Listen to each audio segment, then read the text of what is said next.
Welcome to all of our attendees today. I'm pleased that you're all here, and I'll be providing a brief overview about T-CAIREM. So the Temerty Center for AI Research and Education in Medicine at the University of Toronto has been made possible by the generous donation of the Temerty family.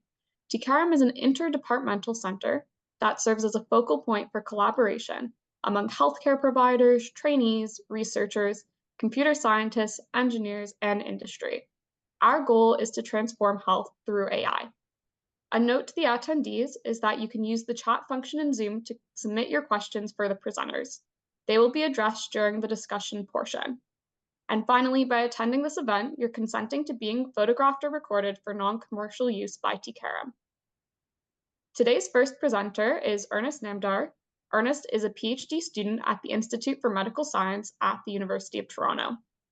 He is also a senior data analyst at the Hospital for Sick Children, Sick Kids, a software engineering PEng holder, a Vector Institute affiliated graduate students, and an NVIDIA Deep Learning Institute's AI ambassador in healthcare.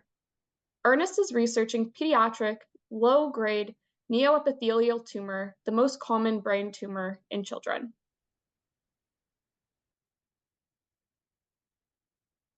Thank you, Samantha. Let me quickly share my window. You see the screen, the presentation? Okay, great.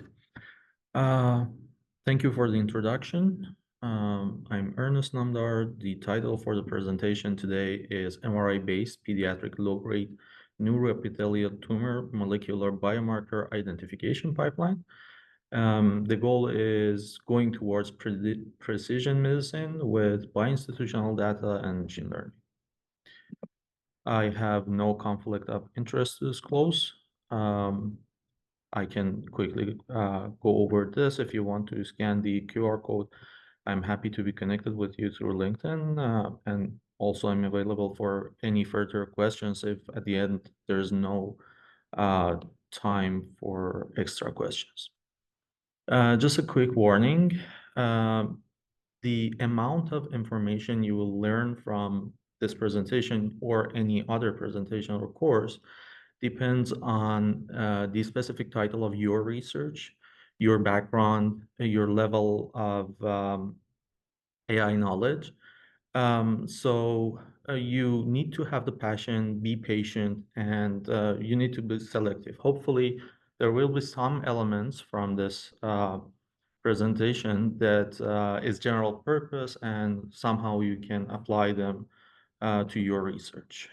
PLGNT tumors are the most common brain tumors in children. They account for almost 40% of the whole tumors in the central nervous system. They're heterogeneous, and by World Health Organization, they're graded as 1 or 2.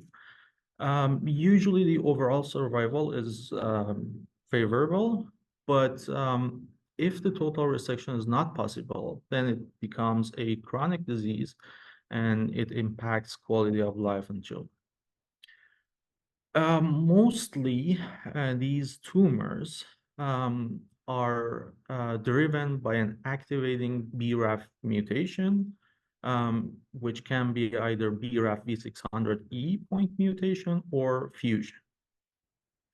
So imagine a scenario that we can have first wild type or non-BRAF tumors separated from BRAF ones. And then within the BRAF family, which is the molecular biomarker of this tumor, we can identify the subtype. This will help us to select the treatment and do the risk stratification. And the reason is that we have targeted therapies for some of these tumor types. On top of that, BRAF V600E mutation has worse outcomes. So depending on the molecular subtype, the associated risk is different, and so the treatment plan is going to be different. So the motivation we have is to detect these tumors as early as possible and be able to identify the molecular biomarker, which leads to successful prognosis and selecting the best treatment plan. To do that, currently the ground truth is biopsy, which has many drawbacks. The most important one is that it might not be feasible depending on tumor location. This is why we need some sort of non-invasive tumor type detection. Surgical resection or biopsy, as I mentioned, is not always feasible. And unfortunately, for over 1/3 of the patients, we cannot do that. So when you cannot do the biopsy, you cannot identify the molecular subtype, you cannot select the correct targeted therapy. What they do is just educated guess. And then the patients go through periodic MRI scans and a lot of try and errors. So these are all the opportunities that we have in terms of retrospective studies. We have patient cohorts with multiple MRI scans, which can be used with machine learning and computer vision to somehow bypass the biopsy. So that's the goal. We started in April 2020, and back then the data set was very limited. In sick kids, we had 94 patients, and the second cohort from Stanford had only 21 patients. Now we are at the 495 patients, and the projection for the dataset size increase is impressive. So soon we will be over 1,000 patients. And as it is right now, it's the biggest data set for PLGG in the world. From the world of machine learning, we have different approaches that can be applied to form this non-invasive PLGG subtype identification. We have radiomics, there is CNNs and deep learning. Tumor location, based on literature, has shown to be very important. And finally, there is demographics and clinical information. Whatever you use, the aim at least at first, is to have a reproducible, repeatable, and reliable pipeline. So in terms of demographics and clinical information, let's say we have just age, gender, and some sort of history from the patients. And we are classifying BRAF V600E mutation versus other types. Well, this is a tabular data. So we can use any machine learning model which can handle this type of data. The simplest one could be decision tree. Here you see an example. And so the idea is just to learn some sort of cascaded thresholding. So first, for example, based on history, we can separate the patients. And then it can be based on age or sex or a combination, etc. So that's the idea. Here we can have tumor location as a categorical variable, and actually in the history, it has been the case. We have one manuscript under review, which follows this idea, of course, with a lot more details and more advanced models. Here, as you can imagine, in terms of clinical information, you may have, for example, radiology reports, and you can use large language models to classify them. Another applicable element is tumor location. Again, we had another project. The preprint is out. So we do know that tumors, in terms of location, if they're located in supratentorial regions of the brain, then there is a higher chance for dealing with BRAF mutation, and for infratentorial region, BRAF fusion may be the case. We may also have CNNs and deep learning, another preprint. So we have tons of different projects going on the same topic using different tools. So the idea here with deep learning is to just feed in MRIs from the patients. Ideally, it should be pre-therapeutic MR. And then the model learns some patterns from the input MR to classify the scans into the classes that we want. It can be BRAF versus non-BRAF. It can be BRAF fusion versus mutation, or it can be multi-class classification. Finally, the focus of this study I'm presenting today is radiomics, where you have the MR scan, then a radiologist contours, and then application of this contour to the scan gives you the region of interest or ROI. Then there are tons of predefined features that you extract from this ROI and put together. Now you have a tabular data. So in the simplest form, you can imagine you have ROI number one. It's the tumor from the first patient. And then you calculate the surface area for that ROI and average intensity or longest acts in a specific direction. So that's the idea of radiomics. And if you extract much, much more, that's called radiomics, which means you have tons of features. For this, we published another paper recently. It was last year. It's called Open Radiomics. And there the conclusion was that until we curate enormous data sets, data split remains the most important factor for randomness of radiomics pipelines. And in the box plots, you can see that we could achieve perfect AUC for a low-grade versus high-grade classification of MRIs. Of course, this was for adult cases. However, we were able to achieve the perfect classification, but it is highly irreproducible. In terms of PLGNT, specifically, we have multiple publications, of course. The first came out in 2021. It's some sort of benchmark for this topic. And then we've been working on it. So more recently, European Radiology, we work on confidence of these pipelines. The conclusion or the big picture is that radiomics can differentiate different subtypes, and location is a significant predictor for these different subtypes. So the methodology for this research comes from Open Radiomics. We have 20 sets of radiomics extracted from these images. All from FLAIR sequence of MRI. Then we have 3 different radiomics extraction settings. I'm not gonna go through all the details of radiomics. I don't have the time here in this presentation. But I've provided the keywords. If you're interested, you can search them, and there are courses for that.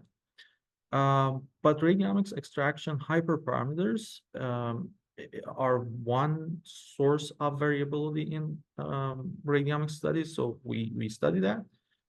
There's also image normalization, and here we employ multiple image normalization methods and extract 27 different sets of radiomics. So for the baseline, we have random forest, which is an ensemble method for tabular data classification purposes. I briefly touched upon the idea of decision trees, the thresholding, and now this is just ensemble. A little bit of Q&A. You may have heard that this random forest is some sort of passé. It's very old. Nowadays, there are tons of different algorithms. Is it still useful? Yes, it may even outperform some state-of-the-art models in specific situations. But the idea of changing a classifier is very simple, especially nowadays with all the tools and libraries that we have. So for this, just imagine I'm presenting some sort of concept to you. It's not about very detailed technical details. For your information, one of the state-of-the-art models is CAD-Boost. So we had decision trees, and then you put them together. It's bagging ensemble, and then some techniques. You get to random forest, then you have boosting, the sequential adding trees in a way that each new tree minimizes the error of the previous ones. And then if you apply gradient descent, this is gradient boosting, and CAD-Boost uses all these things, and is one of the state-of-the-art models for tabular data classification. Now, the question is, now that we have all these models, and by the way, this is a little bit of detour from my main presentation. You may ask, how should I know if a specific classifier is better? And the answer most of the times in machine learning is that you should just try and try, see if it works. Okay, maybe this is the core of the presentation. So in terms of design of the pipelines, in 2021, when the data set was very small, we had around 100 patients. The best we could do was cross-validation with a low K. And the research question was that, is it possible to differentiate different classes? It got a little bit larger, and we introduced open radiomics to say this is reproducible. Now we have around 500, and what we want to do is precision medicine and per patient inference from the pipeline.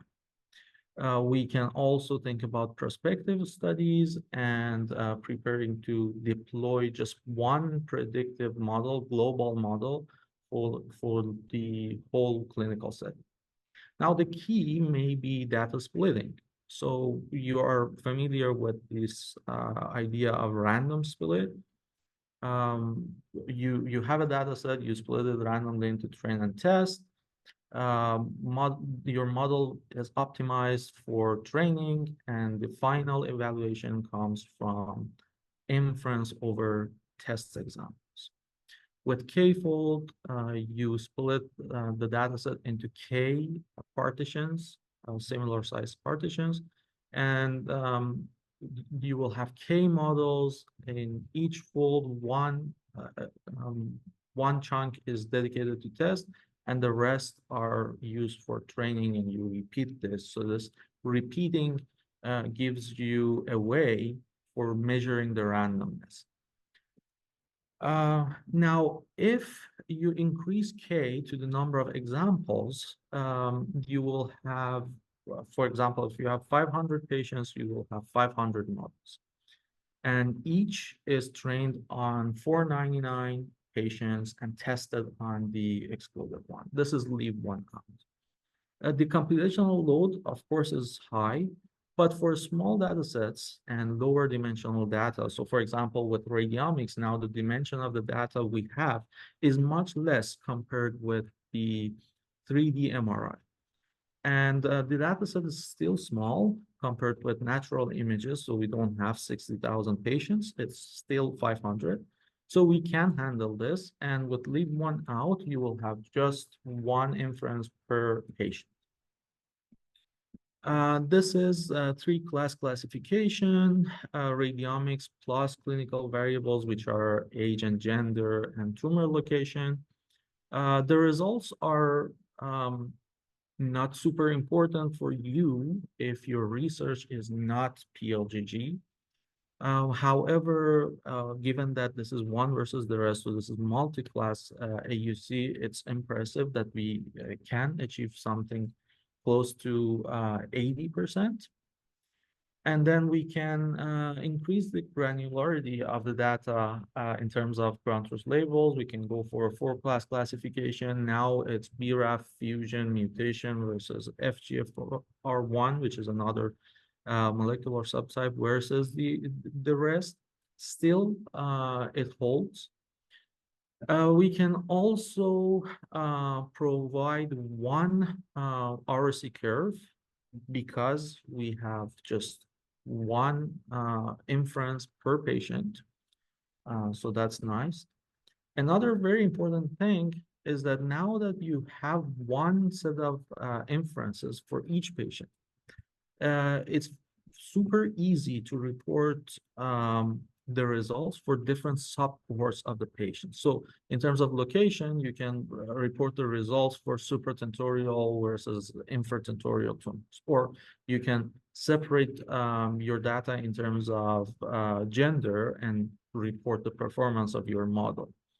Also, you can have the same thing for the cohorts of the data you have. Unfortunately, our Stanford data has just 2 different subtypes, so multi-class classification for that is not that much robust, and AUC calculation is a little bit challenging. Anyways, the conclusion is that what we did was good, and biopsy can be bypassed. I appreciate your time, and I appreciate the help and support of my team and our collaborators. Thank you very much.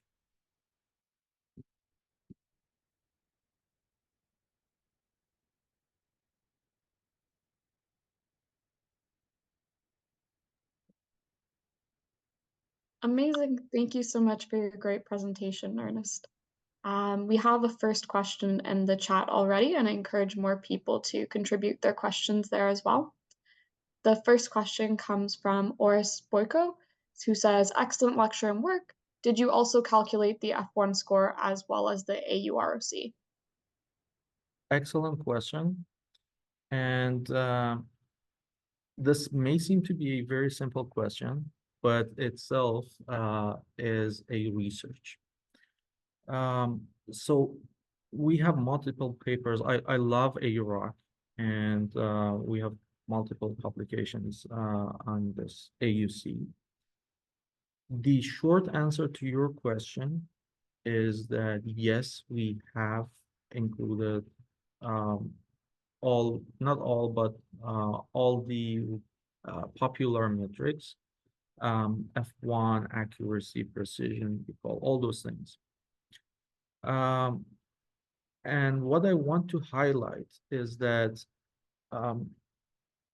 AUC is amazing. It takes into account the imbalances of your data, but it's all about ranking.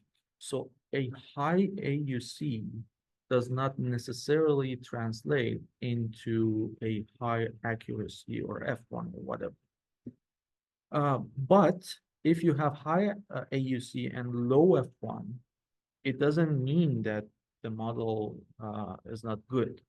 These two are 2 different things. One is non-parametric, it's about ranking. The other one is about actual classification. So you want your model to assign some sort of label. So for risk prediction, AUC is better, and that's why we stick to it. And for actual classification, when we want to deploy the model in the clinical setting, we need to provide F1 scores. For this presentation, I didn't include it. We have calculated. It's not super low, but of course, if our AUROC is in 80s, low 80s, or very high 70s, the F1 is like 0.7. Thank you for the questions. Perfect. Thank you for your response. We have a couple more questions. Follow-up to that one was, can your model handle new data inputs such as MR spectroscopy or PET scanning if available? This is a great question. As it is, no. With minor tweaks, yes. depending on the machine learning approach that you select, let's say it is radiomics, then you can append new features to the input to your model and retrain it. Or you can train another model for the added modality and then go for example, voting between the um, spectroscopy model and the MRI model and get the inference. So as it is, no. With minor tweaks, yes. Okay, awesome. And we have another question. This one comes from Alessandro, who says, "Great presentation, Ernest. Are the radiomics features calculated on the flare contrast only, or are you using multiple MRI contrast? And if it is multi-contrast, how are you managing the large number of features in the inputs to your model?" That's another excellent question. It was not included in this presentation in this specific project. In a separate project, we explored that. There is one technical issue we have, and that is the fact that not every patient has all the sequences. So if we wanted to include, for example, T1 contrast enhanced sequence, then a cohort of patients would lack that sequence, and that would be a challenge. So one of the students in the lab worked on it, and everything he got was negative results, meaning that even with self-supervised learning, we were not able to outperform a FLAIR-only model. So for this specific project, we just worked on FLAIR, but with other projects, we worked on multi-sequence data.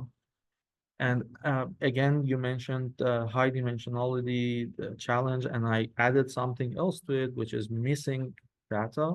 Those are two challenges. There are different ways you can handle them. One thing that personally I'm working on it, it is still not published, very new, like 2 weeks ago, is using open source data and the idea of pre-trained transformers. It is super challenging because you need to aggregate large cohorts of data and then train your models using them, which is not easy. But if you can do that, then you can have some sort of projection from the higher dimensional space to lower dimensional space, and then you concatenate different modalities, the features from different modalities easily, because now, for example, you have 128 features from each sequence. But to be able to do that, you cannot have something like 500 patients. It doesn't work. You need very large data sets. There are a lot of data sets out there these days. It's just a matter of time and energy. Perfect. Thank you so much for your great presentation, and everyone for all of your fantastic questions as well. I'm happy to introduce our second presenter today, who is Baijiang Yuan. He's currently an MSc to PhD track student, also at the Institute of Medical Science at U of T. His research area is in applied science, particularly using AI in healthcare to improve patient care. Thank you.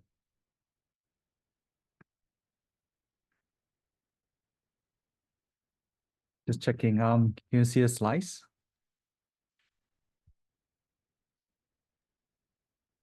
Yes, we can. Right. Fantastic. All right. Good afternoon, everyone. Thank you. First of all, thank you so much for the opportunity to present our work at the 2024 T-CAIREM Trainee ROM. So my name is Ernest Yuan. So I'm a PhD student with the interest in design, development, and deployment of ML or AI in clinical setting. So with the aim of enhancing the experience for both clinician and patient. So the topic for my presentation today is machine learning predicts symptom dynamic during cancer treatment.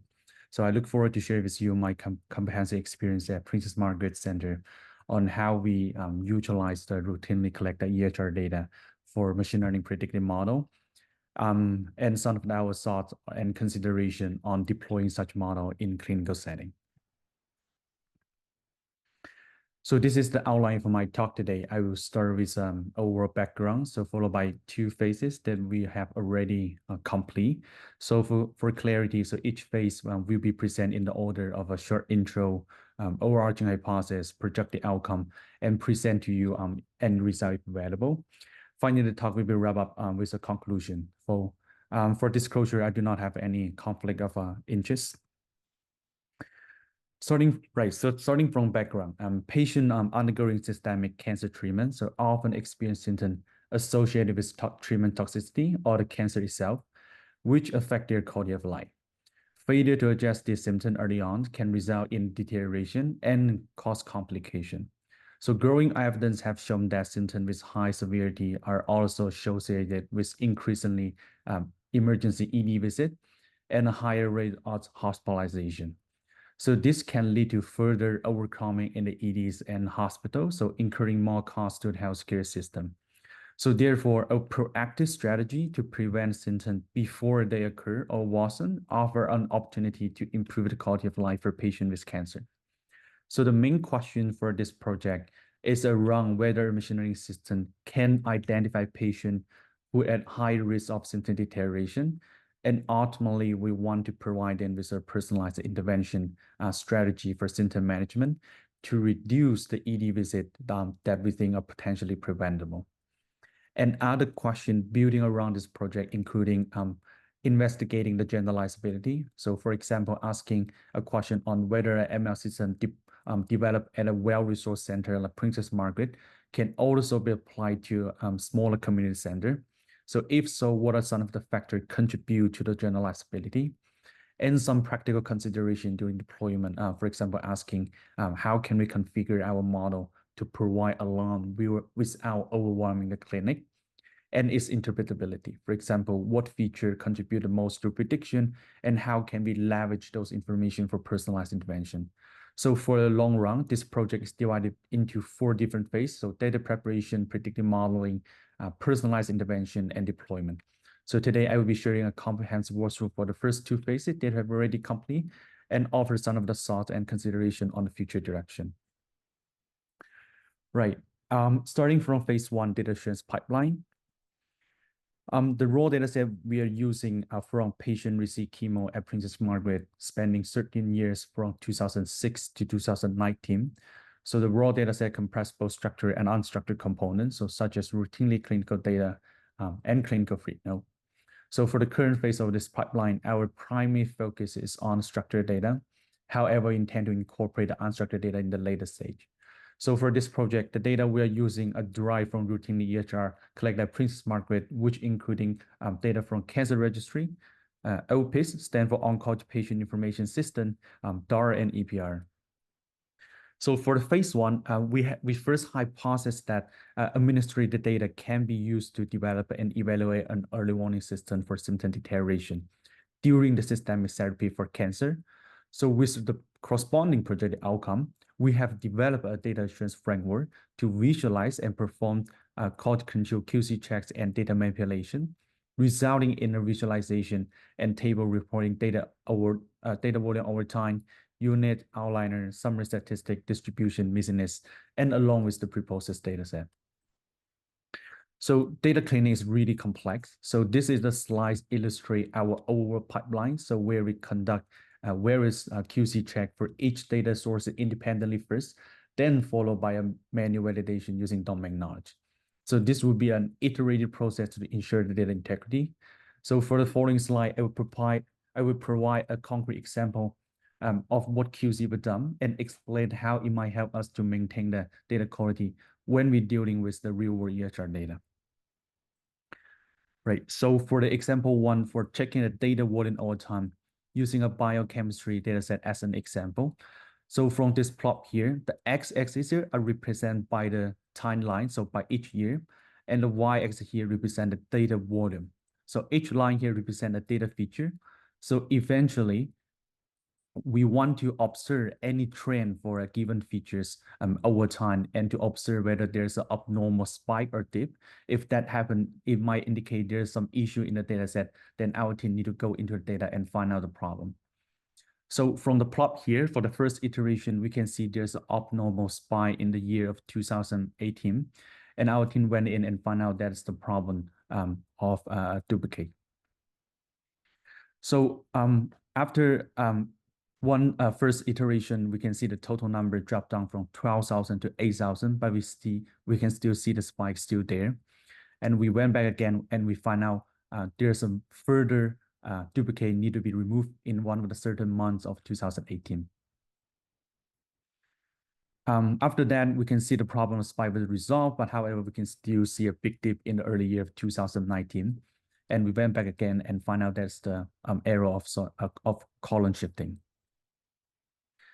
So after iterative process of 3 times identification and correction, so finally we reach the final state of our data set. As now we can see that we have a pretty consistent trend over time for any for each of the predictive feature we are using.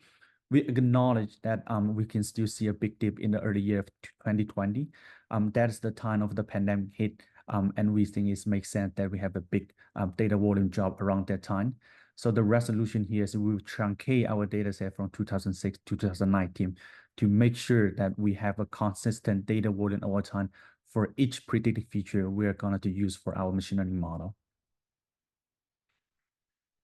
So this is the summary table for all the check we have done, so group by category. So for example, checking with data volume over time was just one example that I include in this slide. And however, we've done more. For example, checking for missingness by assessing the total amount of missing data for each feature and checking for outliner. So for summary for the phase 1 data preparation, we design a data pipeline that process various type of patient data, for example, laboratory result, cancer info into the structured data. So the data quality pipeline perform QC in the iterative process using a quantitative measure and also integrated with domain knowledge. So the main category we're checking include checking for completeness, accuracy, consistent, and bias. So essentially, you could think of it's design an automated pipeline to perform a series EDAs, so identify and correct any potential issues, then repeat several times until it comes to agreement on both clinical and computational team. And there are several reasons why we want to design a tailored pipeline to clean and pre-process the institutional clinical data. So based on our experience here, the predictive feature we are using sometimes come from multiple sources, which are usually quite diverse. So given an example, so the data format delivered to us, for example, sometimes are JSON, sometimes it could be a CSV that need to be reformatted. So it would be really ideal to have a structured pipeline to process it. And furthermore, another reason we want to design a reusable pipeline at institutional level is because EHR data or tubular EHR data can be constantly updated in the system. It's really common that we have several data pools for one project and each pool adding more patient or data on top of the previous one. So we think that the modularity of a reusable pipeline are really the key for the long-term scalability. So, and lastly, for another important reason, EHR tubular data can be very sensitive to distributional shift since we're dealing with tubular data. So the cohort of the patient we're treating could change to various reasons, for example, the institutional focus over time. So it would be really helpful to have a reusable pipeline to identify the cohort characteristic if we want to prospectively evaluate our model. This is the final cohort that we obtain after the data pipeline. So what we do next is we temporarily split the cohort into development and testing to simulate the prospective evaluation. So this will be ready for model training and testing. So from the final cohort here, we can see on the patient characteristic, the lung, pancreas, and the colons are the top 3 cause in both cohorts. Right. So for phase 2 predictive model, I will go through the detail of the problem setup and how to utilize the data we just pre-processed from phase 1 for our predictive model. So after the data assurance pipeline, there was still one more challenge to use the data we just pre-processed, which is the time sparsity nature of the EHR data. So what does it mean? So immune feature might be recorded across different time and for various type of assessment. So given an example here, a patient received chemo on a Friday might have the lab test done on Wednesday and a CT scan done on Monday. So the question is, how can we utilize the patient historical data for prediction? So the resolution in our case is we will be anchored on the treatment visit day.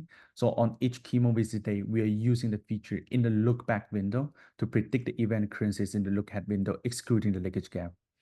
So for some of the terminology here, so leakage gap is a period in which the trigger time are omitted from training to avoid lipo leakage, which could artificially inflate the system performance. And the look back window is how far back in the time our system consider the feature. So for target definition, in our study, the label was defined as at least a 3-point worsening on the Advent Symptom Assessment System, in short ESA score, within the next 30-day post-treatment session. So ESA score is a questionnaire that patients need to fill out during the visit for their treatment, which require them to rate 9 symptoms on a 10-point Likert scale. So the symptoms include nausea, appetite, pain, dyspnea, fatigue, drowsiness, depression, anxiety, and well-being. So for the phase 2, we first hypothesized that a longitudinal model that incorporates the dynamic of the patient features can predict a wide range of symptom deterioration at point of care. And we also hypothesized that by predicting the symptom deterioration could also provide us some downstream benefit, for example, associated with emergency department visit within the next 30 days, which being said, the projected outcome first, we have compared the discriminability of a set of ML and deep learning model with increasing complexity. And we also conduct analysis to assess the feature importances, its downstream association with ED visit, and to evaluate how our system would perform by simulating a real-world clinical setting. This is the overall development evaluation pipeline. So all the model we train, fine-tune through Bayesian optimization, further calibrated with using isotonic regression, and the final evaluation was based on the AURC, which was obtained from 1,000 bootstrap. The model we are testing, including logistic regression as a clinical baseline. So conventional ML model XGBoost, light gradient boosting machine, and the neural net-based model, for example, multi-layer perceptron, NLP, gate recurrent neural net, long short-term memory units, temporal convolution neural nets, and transformer. We also experience with single and multi-test version for each neural net by minimizing the mean loss across all targets. So we additionally hypothesize that this approach could leverage the shared information during learning process and enhance the model performance as we have observed some of the correlation between our target. Let's look at some of the results here. So those are the AURC score presented in a radar plot style. So what we did is we first test 9 model and select 3 that represent the baseline conventional ML and the neural net based on the performance in the tuning cohort. So logistic regression LR serves as the baseline, and the TCN is the neural net type of the convolution net that can handle complex time series data. And our best model, the light gradient boosting machine LGBN, have achieved the highest AOC in the tuning cohort and therefore selected as the best model. So what we do here is we carry these 3 models into the health testing and present the result on this radar plot, where the outer circle indicated better performance and the inner circle represented less performance.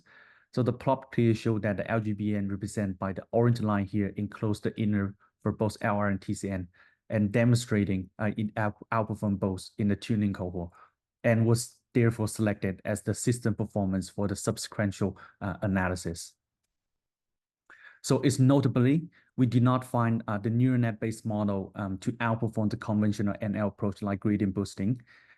This in line with the previous finding that gradient boosting method like XGBoost, LGBN still remain the gold standard for the most cases when dealing with the clinical tubular data. So for feature importances, we use sharp value to calculate the feature importances In order to get a comprehensive view of the feature importances, we use the sum of the absolute mean shaft. So this approach allows us to aggregate the feature importances across different targets, so providing a higher level view. So in this plot here, we calculate the sum of the mean absolute shaft for each symptom, so show as the color dotted here, and for all the symptoms show as gray bar here based on the feature groups. So for the result here, the symptom-related feature were ranked is the most important for our model prediction, so followed by treatment and lab result as the top three. Furthermore, we investigated the question on how would those systems would perform in a real-world clinical setting where resources are often limited. So there are different considerations regarding what are some of the most cost-effective way to deploy such a system in a clinic. So for our case, we choose to adjust the prediction threshold to only trigger a warning of 10% of the time for each target. So the reason is this approach ensures that alarm will not overwhelm the clinic and to reduce the alarm fatigue, which is really critical when we try to deploy such model in clinical setting. So the results suggest a trade-off between sensitivity and precision. So with the starting point, assuming an ideal case where the system is 100% sensitive to detect all cases. So the rightmost point reflects the performance when the system provides 10% alarm for each target, suggesting a near 2 to 3-fold enrichment for the positive predictive value. Since symptoms are a major cause of acute care, so we also test whether the treatment with alarm with future deterioration were also associated with ED visit. So in this analysis here, the result indicate that the system provide alarm for 10% of an individual is associated with an increased likelihood of ED. So as evidenced by the odds ratio greater than 1 across all symptoms. So specifically, the alarm were significantly associated with ED visit within 30 days for appetite, pain, dyspnea, and anxiety. So what does it mean and what is it useful? So for example, a patient predicted to have anxiety deterioration might have a higher odds of admitting to ED compared to patients who do not have such alarm trigger. So this offers unique opportunity to better understand and manage the symptoms to potentially reduce the unnecessary ED visit. Lastly, we are also very curious to know whether our machine learning model that was trained or machine learning model trained with a large academic hospital like Princess Margaret would also generalize well in other cancer centers. So therefore, we conduct an external validation across 82 centers in Ontario by utilizing the ICES data. So what we did here is we retrain our model using the Princess Margaret cohort and validate it across other cancer centers. So for the finding here, even the average performance was well maintained across 82 diverse cancer centers, but however, we still find the performance still vary side by side. So demonstrating a significant heterogeneity. So together, all those findings strongly support that NL system should be evaluated and fine-tuned as needed at each center before deployment in clinical setting. For the future work, we are really interested to understand how the system will perform when deployed in a prospective clinical setting and what are some of the action we can take following by the alarm. So we have already shown that NL system can predict symptom deterioration, which is also potentially associated with higher odds of getting to ED in the next 30 days. The question is, can we design preventable intervention at point of care to address those potential symptom deterioration in advance, so it eventually decrease the potential ED. So currently we're in the process of conducting a silence deployment for our model at Princess Margaret and planning to integrate large language model to generate a personalized intervention strategy at point of care. Lastly, for the final conclusion, so I show we have designed a data assurance pipeline to abstract the raw EHR data through a series of check and correction. And we also show that through machine learning, by using longitudinal EHR data, it can actually predict a wide range of symptom deterioration and also provide a downstream benefit, for example, associated with ED visit. Thank you so much for your listening.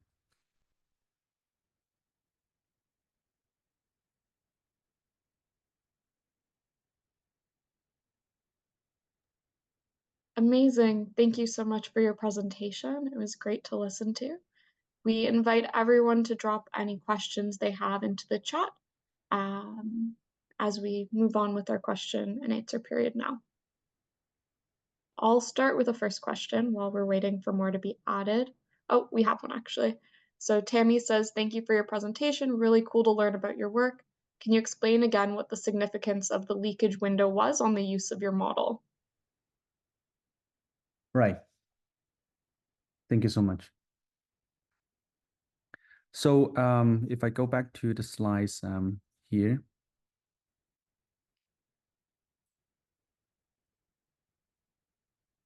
So for the leakage gap, essentially we want to omit it from training because it might, first of all, we have considered you might have a label leakage problem. And furthermore, we want to intentionally guide the system to make prediction for the future symptom detection event instead of the pending or the upcoming symptom deterioration. Because after the chemo, it's really common that the patient would experience some severe or side effect symptoms in the next day or so. But however, for our symptoms, for our system design, we want to intentionally guide the system to predict those events in the next 30 days or a longer range instead of the right after the event. So that's why we include a leakage gap for both reasons.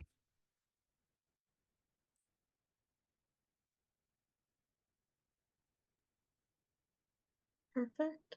I have a question. My question was, are there any challenges you ran into while trying to develop these models? And if so, how did you tackle those?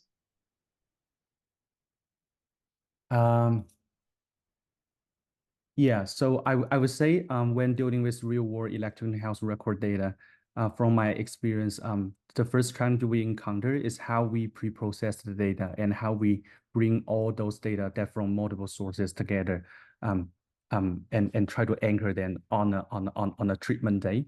So in real-world practice, EHR data can be really messy to pre-process. So unlike other data modality, where you have a kind of a structure type, but sometimes for raw EHR data it might involve a lot of human error or some of the formatting issue.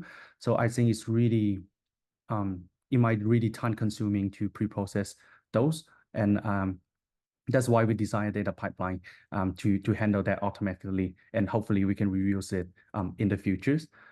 So I would say that is the first challenge. But in terms of model design, we have tried a lot of different type of model. So I would say in terms of computational power is okay to use. So yeah. Very cool. Thank you. We have another question in the chat. Thank you for the great talk. We use the violin plot to depict the numeric data and could have the comparison. What if there's categorical data? Right. So for categorical data, you could use different plot type. For example, you can observe them in bar plot. But we also do that. But however, I just didn't include this in this slide here.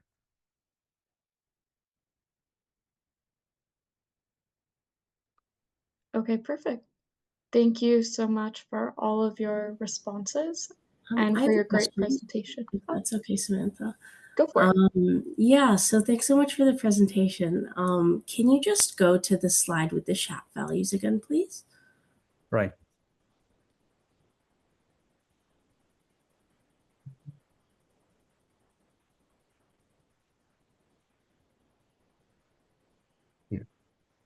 Yeah, so I just find it very interesting that on average the SHAP values for actual cancer were pretty low. So I'm just wondering if you guys have put any thought into why that might be the case. No worries if not, because it's more of just a theoretical question, but I'm wondering if there's any rationale.